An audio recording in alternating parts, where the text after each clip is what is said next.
Welcome once again to our show, and this is Frank Avila, your host. Thank you for watching, and I want to thank everyone who makes the show possible. Our technical team, Bill Godomsky, that's always here, Freddie the Oak Tree Oak, Pops, and everyone else who makes the show possible. I also want to thank CAN TV, Cable Access Network, that makes this show and all these shows possible on this television station. I want to thank my guest, Howard Brookins, the Alderman of the 21st Ward, no stranger to our show, and no stranger to the Illinois Committee for Honest Government. One of the sponsors of the show is the Illinois Committee for Honest Government, endorses Howard Brookins, and I've known Howard for a long time, and he's a very good man, very good person, very good lawyer, and a very good alderman. Again, thank you for being on our show. Thanks for having me again, Frank. It's always great to be on your show. Now, most of our audience already knows you, but Right. maybe for those who don't, give us a quick rundown. Who is Howard Brookins? So, I'm a dad, I'm a husband, I'm an attorney, I'm a funeral director, I'm a real estate broker, I'm the alderman of the 21st Ward. So you're an underachiever. An underachiever. Yeah. I still don't know what I want to do when I grow up. But in all seriousness, I'm serving in my third term and looking for a fourth term in office. Best known for the biggest fight of my political career was Walmart. It took 9 years from start to finish until that Walmart was up. I fought for I haven't been there myself, but I heard it's packed. It's packed all the time. Yeah. And I'm not a fan of Walmart. There was nothing there. It provides jobs, and it closes a food desert. But with your help and others, we've pushed Walmart to a place that we never thought they would be. That's right. You've heard them announce that they are increasing wages throughout the country for their Walmart employees, and that's a great thing. With your help and other advocates, we were able to come up with a community benefits agreement and a project labor agreement where they allowed all the employees of the Walmarts in the Chicagoland area would get paid above the minimum wage. So there were some positive things that came out with respect to the Walmart being here. I was not a fan of Walmart either, but I knew that Walmart was willing to make a substantial investment in the 21st Ward and other wards across the city that had no retail outlets at all, that were food deserts. I tell people that if you were a grandfather that lived in the 21st Ward and you wanted to take your grandson fishing, there was no place within miles to buy a fishing rod. And so we needed those jobs.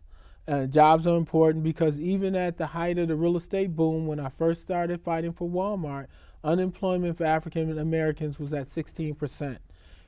Today, as we sit here in this studio, unemployment for African American men in this state is at 50%. Walmart also gave up concessions where they agreed that they would hire people who had felonies in their background. So these things were important to our community, and we believe that in a cost-benefit analysis that the benefits of having Walmart in a vacant space that was producing no income and no jobs for anybody in the community outweighed any of the burdens that Walmart had in their past. And we also firmly believe that over time Walmart would change, and it seems as though time has proven us right, that they are gradually moving away from the lowest wages in the national chains, et cetera. Well, I agree with you. You have nothing on one hand and something on the other. Something's always better than nothing. Right. And what you've done, which is not, most wards don't have this, is community benefits agreement, something that my candidate, my client, my friend Willie Wilson talked about, which is the community being involved on a construction site. So it's not just the people who work there, but construction, janitorial, security, and you do see a lot of wards that are African American. You go drive past a construction site in an African American ward, and the workers are white. Well, white, out of town, out of state, license plates on their cars, etc. The good thing is we had two strong companies, Ujamaa Construction and also Power & Sons. Power & Sons African American outfit, general contractors out of Gary, Indiana. Ujamaa at the time was a young upstart with Jimmy Akatanje, who had his business started on 76 and Stewart, later has a place on Stony Island Avenue and is growing by leaps and bounds. So we got people a start.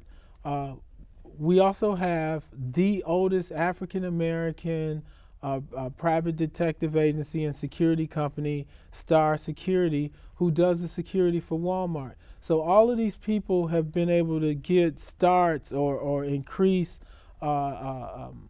their standing in the community and hire additional people. And so that is one of the things that we also, when we met with Willie Wilson, that we talked about. One of the things that we can help lift the community up is by having community benefits agreement, by pushing corporations in the city to incentivize business coming in underserved areas, et cetera.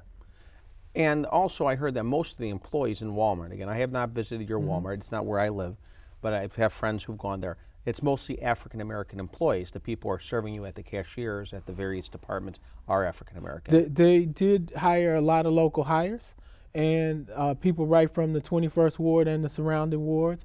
That has been a tremendous help to the local economy there. But also, the thing about Walmart that is better than Walmart itself is that Walmart is a magnet. And so because we have Walmart, we have Lowe's Home Improvement. Because we have Walmart, we have Potbelly. Because we have Walmart, Famous Dave's is about to locate there. Planet Fitness is located there. Athletico is coming. We have a private hotel which services only the railroad workers who and engineers. We have a restaurant. We have Staples. We have other businesses that were willing to just be within the proximity or the shadow of Walmart that have hired additional people that have brought additional revenue and commerce to the 21st Ward. So you've increased jobs in the 21st Ward? Oh, absolutely. By more than 1,000 permanent 1,000 jobs in the 21st Ward. I don't know many aldermen are going to say that they've created 1,000 permanent jobs plus temporary jobs during the construction phase. Absolutely. Whether it's engineers, architects, or laborers, people work for them. I mean, that's very impressive, Alderman. Well, I believe, and I have a philosophy, that the greatest deterrent to crime is having a job. And we know that it gives you self-esteem. We know that if you're at work, you're clearly not breaking into somebody's garage. You're clearly not standing on the corner with your pants hanging off your butt. Clearly, you're learning an appreciable skill that you could take somewhere else. And so it is a win-win in having jobs throughout the community. Would I like $100,000 jobs? You bet you. But these jobs can save a kid's life.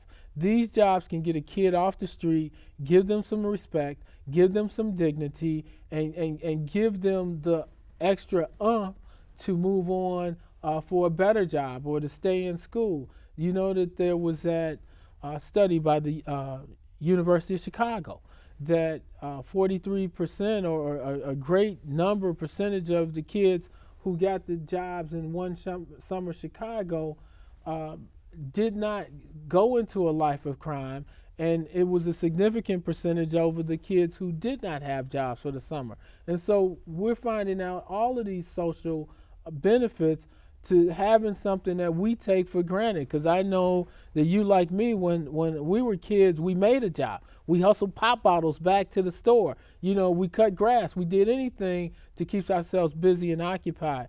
Some of these kids have been shut out. I was fortunate when I came home from college that I always had a summer job. I can't say that now. The jobs were hard to find throughout Chicago, but with Walmart and these other major retailers, things are coming back to the 21st Ward. So Walmart acted as an anchor not only for your ward, but an anchor and a magnet for other business. Staples, Famous Dave's, a restaurant. I mean, that's impressive. I mean, those are again more jobs, more permanency, right, and an anchor. And you don't see a lot of that on the south side in many communities. No, you don't. Other aldermen get it. Carrie Austin gets it. Joanne Thompson, before she died, she understood this. Many people are now seeing it. When we moved in there, in that area in 1970, that your dad sold my father the funeral home, there were lots of businesses in the community. But as more African Americans moved in the Auburn, Gresham, Washington Heights area, businesses started to leave. So for the first time in my lifetime, a plethora of major national brands are moving back to the 21st Ward, and I can only attribute it to Walmart. So because of Walmart, there was Staples, there was Lowe's Home Improvement, there were other major companies that are willing to take a chance and come back to what they call the inner city. Now, I had Bishop James Dukes on my show, and you accomplished something apparently the 17th Ward wasn't able to accomplish, although they were very close to the mayor, a very powerful ward.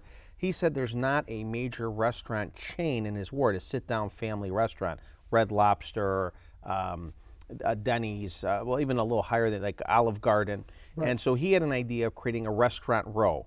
And because he's a church person, obviously a lot of African Americans, they dress well for church, they go to church, and they want to go somewhere after work. And not the stereotype, but Red Lobster is very popular with African Americans. That's a statistical fact. Red Lobster does demographic studies, and they say, hey, this is very popular. So that was the #1 restaurant he wanted in the 17th Ward. He did not win. Another guy who won, who's very excellent, I think can make an excellent alderman, won. But you've created the restaurant row now, maybe not as many, we want to do 6 restaurants, but you created the restaurant row with the Walmart, with the Famous Dave's, with other restaurants. And so Famous Dave's isn't open yet, but they're coming. Okay. Potbelly is there, and that's kind of the first national chain out there in the 21st Ward because of Walmart. It is hard. And does Walmart have some restaurants in there? Sometimes they have a Subway or a pizza place. Walmart hired a local guy, Judy's Grill, which is now owned by Cook County Commissioner Stanley Moore, but he wasn't the commissioner when he started that restaurant. He was just an entrepreneur looking for a chance, and Walmart gave a local kid an opportunity. That's and excellent. Those which you never see in Walmart. Never see.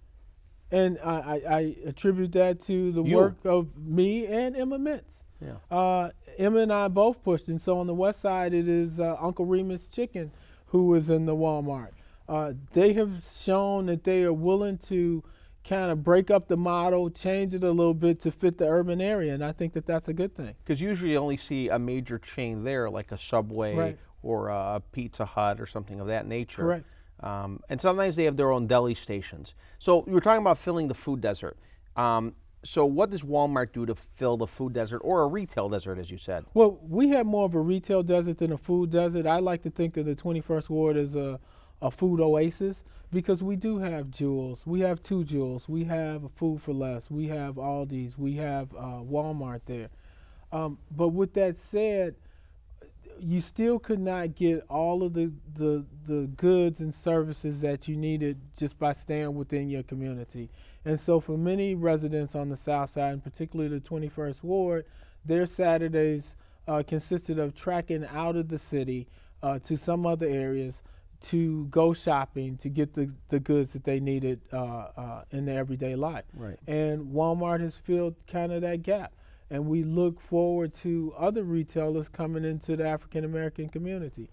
As the chairman of the Black Caucus, we are at wit's end because we cannot, in any of the wards that we represent, attract a Red Lobster there, even though we know, based on anecdotal evidence, that there's plenty of African Americans who frequent the Red Lobster on 95th and Southwest Highway, in Orland Park there, and other places throughout the city. I think it's either in Lincolnwood or the 50th Ward also. There's a Red Lobster that's heavily. So we have pushed, we have asked ministers, we've asked community activists to push. At one point, the Darden Group owned Red Lobster, but I believe they sold the chain off to some other group whose name escapes me at this point. But it is important that we continue to push the pressure on. Now, there are other restaurants who are willing to come to the 21st Ward, and they claim that they need operators. And so this is a challenge to anybody out there who is an operator of a restaurant. If you're interested in opening or being a franchisee for a Culver's, if you're interested in being a franchisee for a Denny's, they have said that they will locate in the area if they could find operators. And so the call is out and the challenge is out to the community to operate these businesses. So you're not just helping the individual blue-collar worker or worker, you're also helping entrepreneurs, whether it's the construction companies you mentioned, both the one from Gary and the one on the south side who's now growing. but also people who could own franchises. That's how Willie Wilson got started. Right. I mean, one McDonald's franchise owner to 6, and then selling those and buying a medical supply company that's making $60 million a year. I wouldn't mind being a Culver's operator. I like their custards, actually. I love Culver's. I like they have a great product. Yeah. But we're also challenging churches, and so I don't know if you know about Pastor Jenkins' Legacy Project. The Hobby Lobby people donated the old Soft Sheen Carson L'Oreal building, which is at the corner of 96 and Lafayette, right off the Dan Ryan there, to Pastor Jenkins. And so he has come up with a model that's not just a sanctuary on Sunday, but more of an economic engine to the community. So it will not only be a sanctuary, but it'll be a school, it will be restaurants, it will be a medical facility there, operating like Floyd Flake and there's another pastor here off of Madison near Oak Park that does the same thing. His name North Lawndale also has a similar concept. Reverend Meeks has some of that. I think he has a restaurant or a coffee shop in there. But and school. More open 24/7 and really focusing on bringing business and commerce to the area. I'm excited about the next project too, which is going green. We will have an anabolic digester coming to the 21st Ward, and what that is that it is a more of a green lifestyle where they will take not bio waste, but they will take organic waste like rotten tomatoes and et cetera and so forth, put it in the digester. The digester turns it into fertilizer, but it also turns it into energy and sends the energy back to the grid. And so we're excited about that. I think that'll be the first on the South Side for this type of project. And that's pioneering, because I know they have the organization Black and Green that I've interacted with a little bit in the past. My dad's kind of a pioneer on environmental stuff, but in the minority communities, we don't have that consciousness yet because we're still at the survival level or the business, running my business or getting my job level, that we're not at that environmental level yet. But once you know that you can make money in that field, and I think that there are a lot of people out there trying to show people who've been traditionally left out. I know there were a bunch of groups trying to get ex-felons who couldn't get into certain jobs to start thinking environmental and green to make money. It is the wave of the future. There is money in green technology. Installation of solar panels, Absolutely. permeable surface pavement, how to put it down. But I mean, installation of solar panels is a big deal. It is. And then you have other jobs, green construction jobs that I think are the wave of the future. Just imagine the hydroponic growing of plants, and also there are a couple of tilapia farms out there. So, a whole host of things. Urban agriculture is taking off. Right. You see it in Detroit. And there was even a plan to put a marijuana growing, area in the 10th Ward.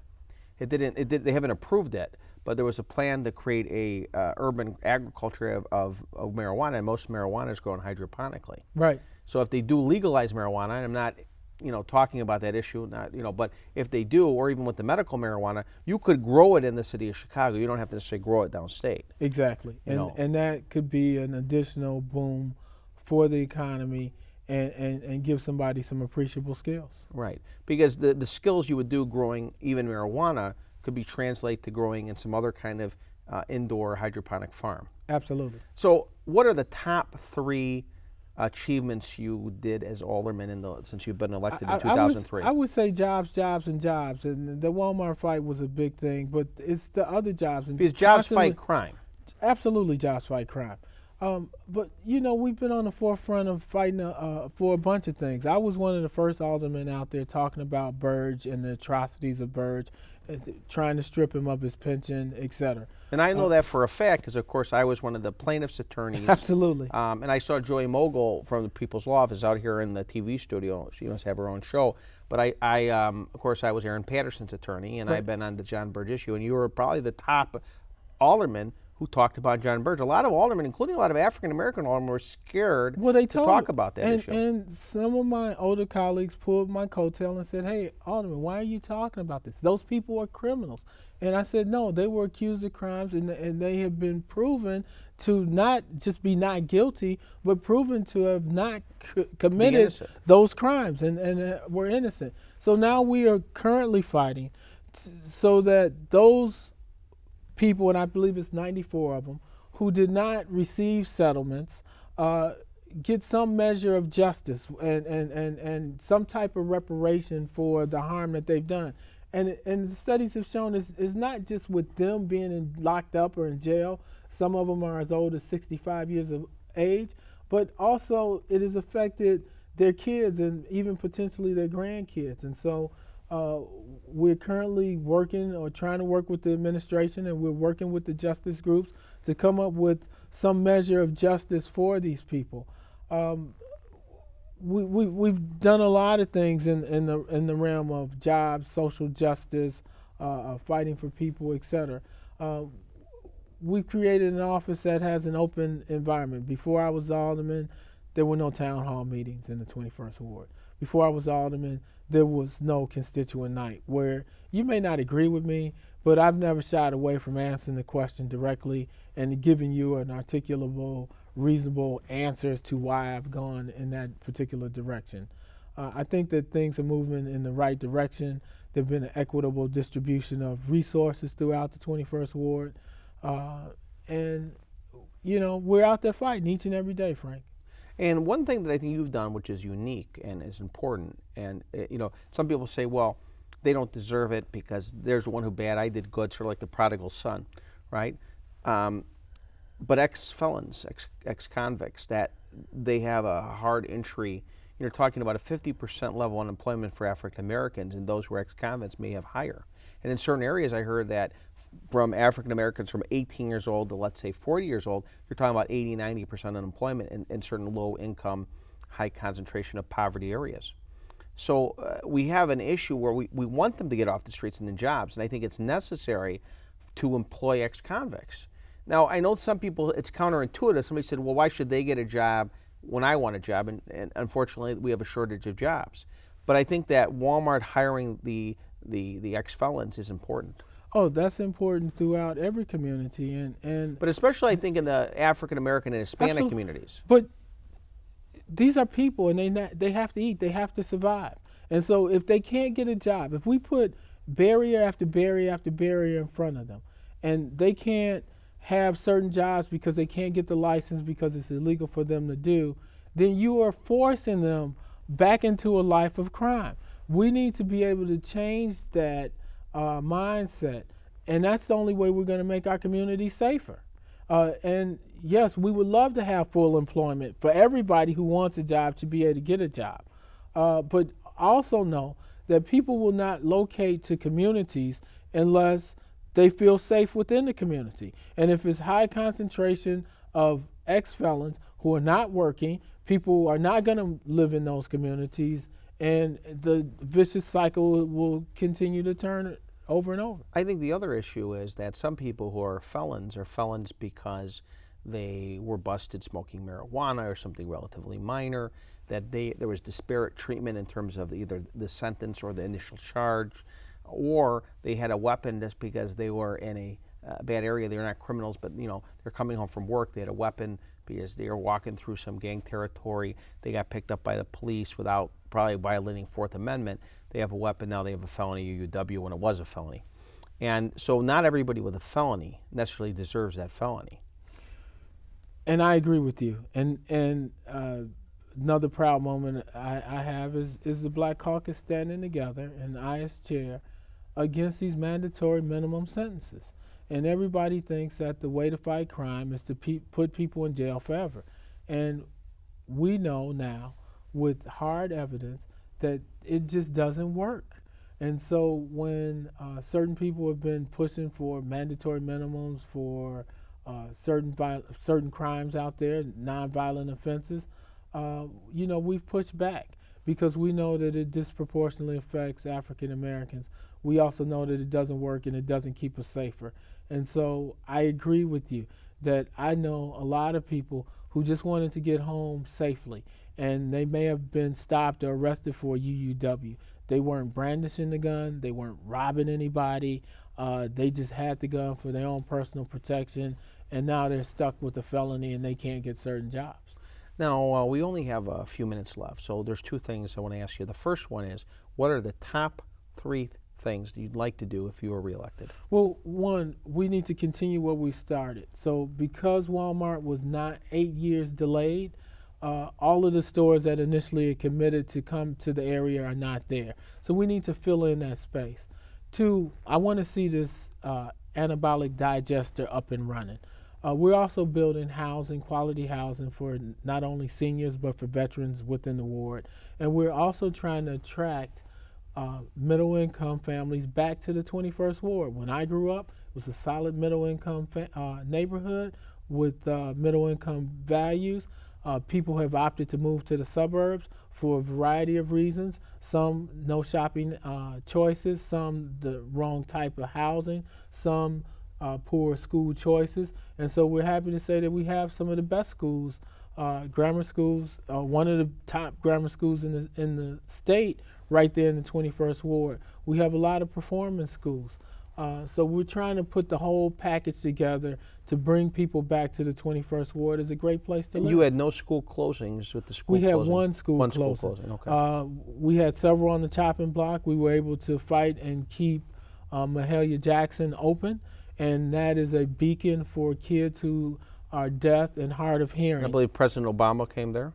Didn't President Obama come to Mahalia Jackson's school? He did not. Okay, I'm sorry. But I heard it's an excellent school. It is. Okay. And the one school that closed, we're looking to repurpose that building, and we have a lot of great ideas out there with a lot of great people in the 21st ward who are really pushing to see something great come to that space. We only got about 1 minute left. What I'd like you to tell our viewing audience is, again, obviously they know your name, but your name, your phone number, your email address, your website, and how they could contact you if they want to help you, or if they have a question or criticism of anything you've done as alderman or on your campaign. Sure. Well, our website is aldermanhowardbrookins.com. Our phone number at the office is 881-9300, 773-881-9300. Our office address is 9011 South Ashland Avenue. I promised you 12 years ago when I was elected that if you punch for me, I would fight for you. We've been fighting, we've been winning, and now's not the time to change. I want to thank you, Howard Brookins, for coming on our show. I believe he's an excellent alderman, and if you like what you hear, please support him. And if you live in the 21st Ward, please vote for him. This is Frank Avila, your host. Thank you again for watching. Goodbye, and God bless you all. Again, thank you very much for being on our show.